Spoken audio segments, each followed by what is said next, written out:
Hello అండి, అందరికీ నమస్తే. నేను మీ చరణ్ అర్జున్. సో మా సతీష్ రాసిన త్రిముఖి అనే ఈ పుస్తకం ఆగస్ట్ 6న రిలీజ్ కాబోతుంది రవీంద్ర భారతిలో.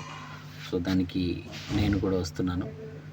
ఎందుకు వస్తున్నాను అంటే, నేను చాలా రోజుల క్రితమే ఈ పుస్తకం నాకు ఇచ్చాడు సతీష్. సో తను డైరెక్షన్ డిపార్ట్మెంట్లో పనిచేస్తూ ఉంటాడు కాబట్టి మేము అందరం ఒక ఫ్యామిలీ లాంటి వాళ్ళమే.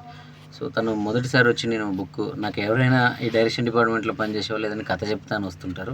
తను రాసిన ఒక నవలని బుక్కును నాకు ఇవ్వడానికి వచ్చిండు అన్నప్పుడే నేను కొంచెం షాక్ అయిన ఆ రోజు. ఆ రాత్రి బుక్ చదివిన తర్వాత నాకు అర్థమైంది, అంటే సినిమాలు అందరూ తీస్తుంటారు, లేకపోతే పుస్తకాలు అందరూ రాస్తూ ఉంటారు, బట్ ఎంచుకునే కథా వస్తువు అనేది ఈ కోణంలోకి తను చూశాడు. ఎలా చూశాడు అనేది నాకు ఇప్పటికీ, నేను ఆ రోజు చాలా ఆశ్చర్యపోయి అడిగాను.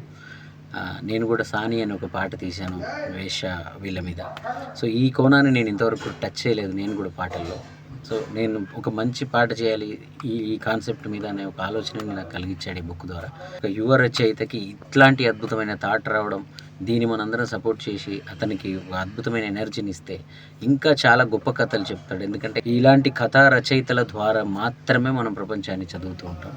సో ఈ కోణాన్ని ఇతను చూపించిన విధానాన్ని అందరూ చదవాలి, చూడాలి. దీంట్లోంచి చాలా విషయాలు నేర్చుకోవచ్చు. మనం ఆగస్టు 6వ తారీఖు రవీంద్ర భారతిలో కలుద్దాం. సో అందరూ రండి, ఈ అద్భుతమైన పుస్తక ఆవిష్కరణని విజయవంతం చేయండి. మా సతీష్ను ఆశీర్వదించండి. Thank you. నువ్వు కన్న కలలే నిజమవుతాయి చూడు.